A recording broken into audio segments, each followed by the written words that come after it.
Šīs dienas epizodē Vakariņas pa lēto pie manis viesojās Līna Muze Sirmā. Čau! Čau! Es tev iedot roku, bet šādā veidā. Tātad es skatos, ka mēs gatavosim sāļo ogu zupu.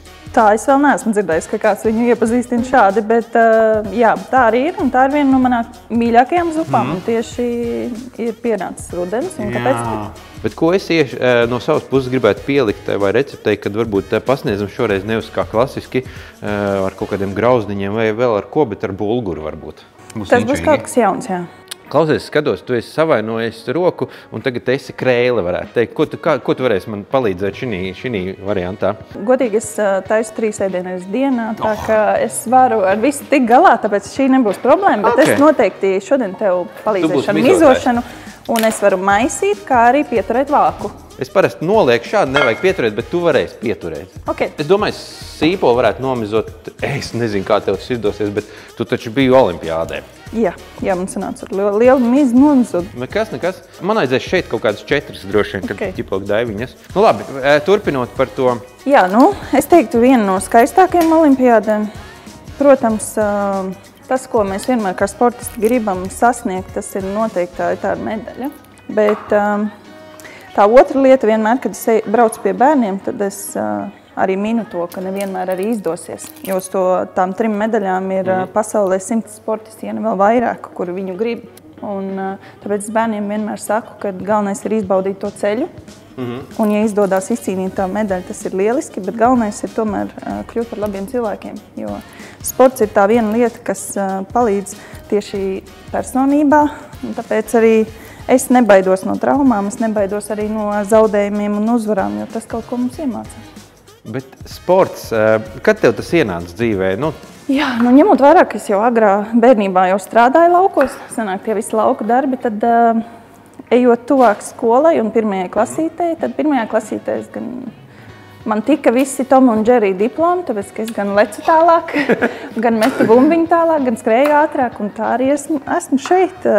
Es sagriezīsim viņu arī mazākos gabalos. Tu vari ieliet eļļu. Cik aptuveni? Nežēlo pārāk. Nežēlot, ja. Problēma ir tā, ja būs mazāk eļļa, tas ķirbis uzreiz sāks sautēties. Mums to īsti nevajag. Mums vajag nedaudz to kraukšķīt. Būs labi. Pirmo cepsim sīpoli, viņš paliek caurspīdīgs, un tad piemetīsim ķirbi, ķiploku, pieliksim to buljonu. Šeit šādi. Šos mēs vienkārši izdarām šādi. Nav vajadzība. Viņas tur pārsvarā baigi ņemties. Mans jautājums ir, vai tu esi kādreiz parēķinājis, cik aptuveni izmaksā tavas vakariņas vidēji? Ir gan dārgās vakariņas, gan arī lētās vakariņas. Savēlkam kopā tādu vidēju aritmētiku, ko kāds vēl saka. 2 cilvēkiem, sanāk man un vīram, visticamāk, es vidēji aiziet kādu 8 eiro. Es domāju, ka mēs šoreiz pat iesim vēl zemāk ar šīm vakariņām, ko mēs šodien pagatavosim. Man arī liekas, šīs būs riktīgi pa lēto. Jā, riktīgi pa lēto. Pamaisam. Ideāli. Es šitos varētu vienkārši tāpat ēst, godīgi sakot. Es nedaudz pielikšu cukuru. Cukuru? Jā. Tad viņi viegli karamelizēsies vēl. Man liekas, burgeros ir ļoti garšīgi. Jā. Īstais cilvēks neierunājās tikko sportists reāli par burgeriem. Tāpēc es dažreiz apskaužu arī sportistus, ka viņi var ēst tos burgerus, un tad viņi nosporto. Jā, nevis tā, kad kā pavāriem viņi sporto ar ēdienu, pievieno ķirbi, apcepsim un uzreiz liekam arī to ķiploku. Un tagad tas ķirbis apcepsies. Buljonu vajag pielikt tik daudz, lai viņš vienkārši pārklāja visus tos ķirbīšus, un tad vāram. Starp citu ir ļoti daudzi, kuri nekad necepti dārziņus. Bet es vienmēr, kad taisu krēmzupas vai biezzupas, es vienmēr apcepu. Es domāju, tur nevajag noslinkot, un kad tu apcepi to katru dārzinīti, tas dod tai zupai tādu dziļumu, varētu teikt. Un tagad tavs vāka uzlikšanas. Pastāsti man, kā tad ir jāsāk vispār trenēties? Kā tu sāk trenēties tanī mešanā? Galvenais ir nesākt uzreiz ar šķēpiem. Bet jā, varētu sākt. Ar šiem var, var vēl ar mazākiem. Un tāpēc es atnesu sērkociņus, lai tu man iemācītu to pirmo metienu. Es izvēlos šo tieši braucot pa skolām. Un mēs metam sērkociņus, mācam bērniem mest sērkociņus, lai redzētu, vai viņiem ir tā sajūta mešanas. Un mēs viņu turam tā kā šautriņu. un pilnā atvēzienā ejam atpakaļ. Tu atceries, ka šī ir kreisā, ja? Jā. Kreiso stāstīja, ka var arī kādam trāpīt, ja nekas. Ok. Šādi un šādi būtu, ja? Jā, un šo roku rāda, kur metīs. Nopietni. Mēģinam. Jā, un Baigi tev jāsako līdzi. Jā, es tev saku, maziņie lido viss tālāk, starp citu 43 metri.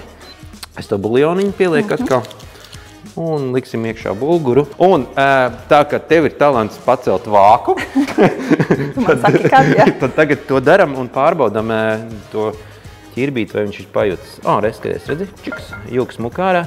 Tas nozīmē, ir laiks blenderim. Un pievienojam krējumu. Un viss. Gaidām viesi. Runājot par viesi, mēs tā arī neparunājam. Kas tad nāks ciemos mums? Jā, pie mums nāks ciemos šodien mana menedžera, Ieva Zunda. Viņa arī ir olimpiete. Jā, bijusī profesionālā sportista. Tā, ka man ir paveicies, ka mana menedžera ir ļoti saprotoša. Līdz to krējumu iekšā. Pilnīgi visu? Jā.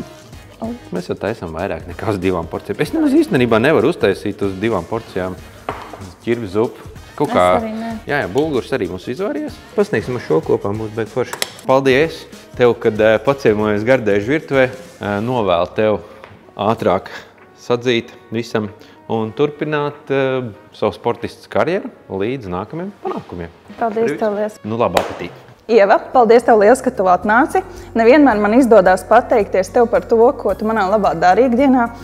Tāpēc es tev šodien izdomāju pateikties ar lētajām vakariņām. Paldies tev vispirms, ka esi uzaicinājis un izskatās, ka esi ļoti kaut ko garšīgi pagatavojis. Kā tev šķiet, cik man izmaksāja šīs lētās vakariņas vienai personai? Es ļoti ceru, ka ķirbis noteikti nav dārgs, jo to Latvijā audzē, tas nav nekurienes jāved.